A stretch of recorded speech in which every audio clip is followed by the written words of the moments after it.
ನಮಸ್ಕಾರ ಎಲ್ರಿಗೂ, ಹೇಗಿದ್ದೀರಾ? ನೀವು ನೋಡುತ್ತಿರುವ ನಮ್ಮ ರುಚಿಕಟ್ಟೆ ಚಾನಲ್ಗೆ ಸ್ವಾಗತ. ಹಿಂದಿನ ವಿಡಿಯೋದಲ್ಲಿ ನಾನು ನಿಮಗೆ ಹೋಳಿಗೆ ಯಾವ ರೀತಿ ಮಾಡೋದಂತ ಹೇಳಿದ್ದೆ.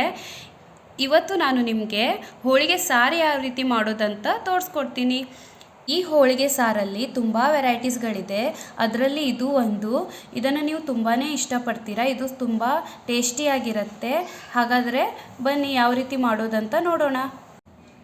ಇಲ್ಲಿ ನಾನು 5 ಕರಿಮೆಣಸು, ಸ್ವಲ್ಪ ಚಕ್ಕೆ, 3 ಲವಂಗ, ಒಂದೆರಡು ಮೀಡಿಯಮ್ ಸೈಜ್ ಈರುಳ್ಳಿನ ತೊಗೊಂಡಿದ್ದೀನಿ, ಮುಷ್ಟಿಯಷ್ಟು ಕೊತ್ತಂಬರಿ ಸೊಪ್ಪು, 10 ರಿಂದ 15 ಬೆಳ್ಳುಳ್ಳಿ, ಒಂದು 2 ಇಂಚಷ್ಟು ಶುಂಠಿ ಮತ್ತು ಸ್ವಲ್ಪ ಮುಷ್ಟಿಯಷ್ಟು ಒಣ ಕೊಬ್ಬರಿ ತೊಗೊಂಡಿದ್ದೀನಿ. ನೀವು ಬೇಕಾದರೆ ಹಸಿ ಕೊಬ್ಬರಿನ ತೊಗೋಬೋದು. ಇದಿಷ್ಟು ರುಬ್ಕೊಳ್ಳೋದು. ಮತ್ತಿವಾಗ ಇಲ್ಲಿ ನಾನು ಅರ್ಧ ಚಮಚ ಅರಿಶಿನ ಪುಡಿ ಮತ್ತು 1 ಚಮಚ ಅಚ್ಚ ಖಾರದ ಪುಡಿ, ಕಾಶ್ಮೀರಿ ಪುಡಿ 1 ಚಮಚ ಮತ್ತು ಚಿಕನ್ ಮಸಾಲೆ 2 ಚಮಚ ತೊಗೊಂಡಿದ್ದೀನಿ, ಕರಿಬೇವು ಸ್ವಲ್ಪ ತೊಗೊಂಡಿದ್ದೀನಿ ಮತ್ತು ಪುಲಾವ್ ಎಲೆ 2 ಪುಲಾವ್ ಎಲೆನ ತೊಗೊಂಡಿದ್ದೀನಿ.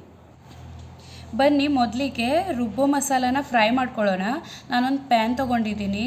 ಅದರೊಳಗೆ ಚಕ್ಕೆ, ಲವಂಗ ಮತ್ತು ಕರಿಮೆಣಸನ್ನು ಹಾಕಿ ಈ ರೀತಿ ಫ್ರೈ ಮಾಡ್ಕೊಳ್ತಾ ಇದ್ದೀನಿ. ಇದು ಸ್ವಲ್ಪ ಫ್ರೈ ಮಾಡ್ಕೋಬೇಕು. ಇದು ಇವಾಗ ಫ್ರೈ ಆಗಿದೆ. ಇದನ್ನು ನಾನು ಎತ್ತಿಟ್ಕೋತೀನಿ ಸೈಡ್ಗೆ. ಇವಾಗ ಅದೇ ಪ್ಯಾನಿಗೆ ನಾನು ಕೊಬ್ಬರಿ ತುರಿನ ಹಾಕ್ಕೊಳ್ತಾ ಇದ್ದೀನಿ. ಇದು ಚೆನ್ನಾಗಿ ಫ್ರೈ ಆಗಬೇಕು. ಸ್ವಲ್ಪ ಕಂದು ಬಣ್ಣ ಬರೋ ತನಕ ಫ್ರೈ ಮಾಡ್ಕೊಳ್ಳಿ. ನೀವು ಬೇಕಾದರೆ ಹಸಿ ಕೊಬ್ಬರಿನೂ ಕೂಡ ಯೂಸ್ ಮಾಡ್ಕೋಬಹುದು. ನೋಡಿ, ಈ ರೀತಿ ಕಂದು ಬಣ್ಣ ಬರ್ತಾ ಇದೆ ಅಲ್ವಾ, ನೋಡ್ತಾ ಇದ್ದೀರಲ್ವಾ? ಈ ರೀತಿ ಫ್ರೈ ಮಾಡ್ಕೋಬೇಕು ಚೆನ್ನಾಗಿ. ಇದು ಇವಾಗ ಫ್ರೈ ಆಗಿದೆ. ಇದನ್ನು ನಾನು ಕೂಡ ಸೈಡಿಗೆ ಎತ್ತಿಟ್ಕೋತೀನಿ.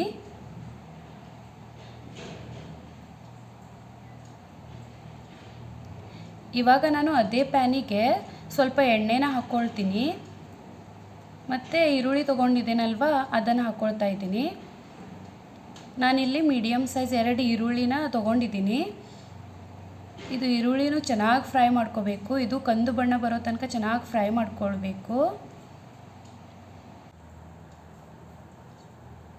ನೋಡಿ, ಇದಕ್ಕೆ ಕಂದು ಬಣ್ಣ ಬಂದಿದೆ. ಇದಾಗಿದೆ. ಇವಾಗ ಇದನ್ನು ನಾನು ಕೂಡ ಸೈಡಿಗೆ ಎತ್ತಿಟ್ಕೋತೀನಿ.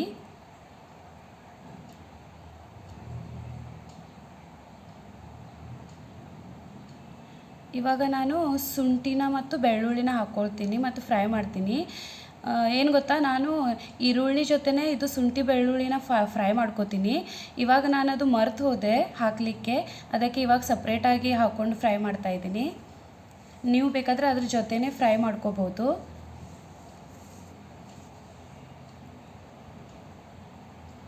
ಇದು ಕೂಡ ಫ್ರೈ ಆಗಿದೆ. ಇವಾಗ ನಾನು ಇದಕ್ಕೆ ಸ್ವಲ್ಪ ಕೊತ್ತಂಬರಿ ತೊಗೊಂಡಿದ್ದೆ ಅಲ್ವಾ, ಅದು ಹಾಕ್ಕೊಂಡು ಗ್ಯಾಸ್ನ ಆಫ್ ಮಾಡ್ಕೋತೀನಿ. ಇದು ಕೊತ್ತಂಬರಿ ಸೊಪ್ಪು ಅಷ್ಟು ಫ್ರೈ ಮಾಡ್ಕೋಬೇಕಂತಿಲ್ಲ, ಸ್ವಲ್ಪ ಬಿಸಿ ಆದರೆ ಸಾಕು. ಇವಾಗ ಇದಾಗಿದೆ.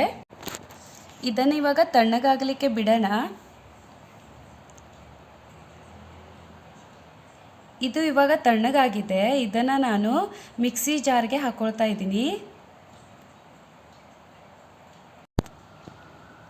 ಇವಾಗ ಇದು ಮಸಾಲೆನ ನಾನು ರುಬ್ಕೋತೀನಿ.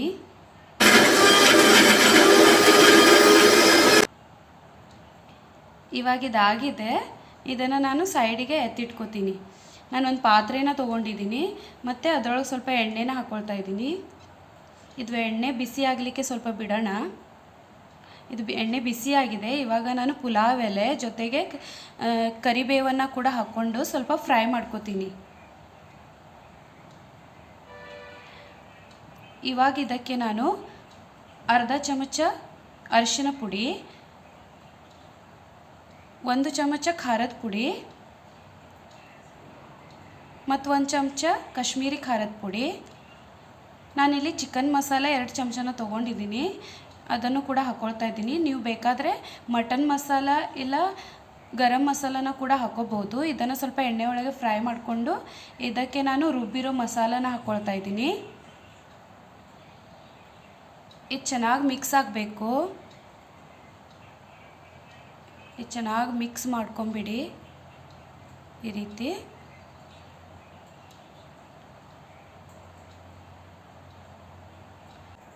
ಇವಾಗಿದು ಮಿಕ್ಸ್ ಆಗಿದೆ. ಇವಾಗ ಇದಕ್ಕೆ ಸೈಡಿಗೆಲ್ಲ ಎಣ್ಣೆ ಬಿಟ್ಕೋಬೇಕು ಚೆನ್ನಾಗಿ.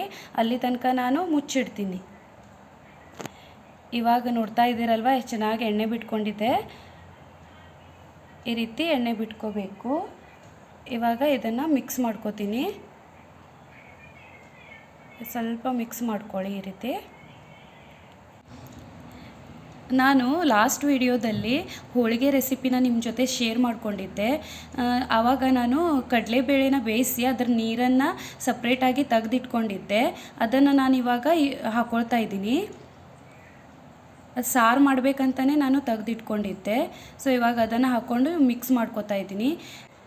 ನಾನು ಹಿಂದಿನ ವಿಡಿಯೋದಲ್ಲಿ ಹೋಳಿಗೆ ಯಾವ ರೀತಿ ಮಾಡ್ಬೋದು ಅನ್ನೋ ರೆಸಿಪಿನ ನಿಮ್ಮ ಜೊತೆ ಶೇರ್ ಮಾಡ್ಕೊಂಡಿದ್ದೆ.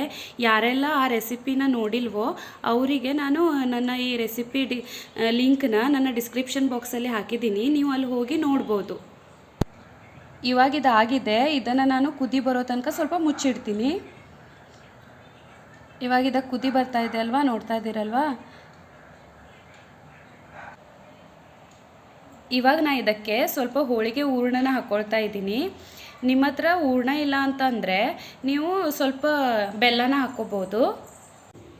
ಇದನ್ನು ನಾನು ಮಿಕ್ಸ್ ಮಾಡ್ಕೋತೀನಿ. ಮತ್ತು ಗ್ಯಾಸ್ನ ಮೀಡಿಯಮ್ ಫ್ಲೇಮಲ್ಲಿ ಇಟ್ಟು 6ರಿಂದ 7 ನಿಮಿಷ ಮುಚ್ಚಿಟ್ಟು ಹಾಗೆ ಕುದಿಲಿಕ್ಕೆ ಬಿಡ್ತೀನಿ. ಇದು ಚೆನ್ನಾಗಿ ಕುದಿಬೇಕು, ಮೇಲೆಲ್ಲ ಕಟ್ಟು ಬರಬೇಕು. ಇದು ಕುದೀತಾ ಇದೆ, ನೋಡೋಣ ಬನ್ನಿ.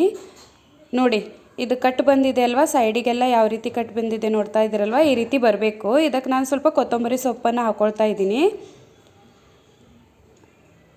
ಇದನ್ನು ಕೂಡ ಇವಾಗ ಸ್ವಲ್ಪ ಮಿಕ್ಸ್ ಮಾಡ್ಕೊತೀನಿ.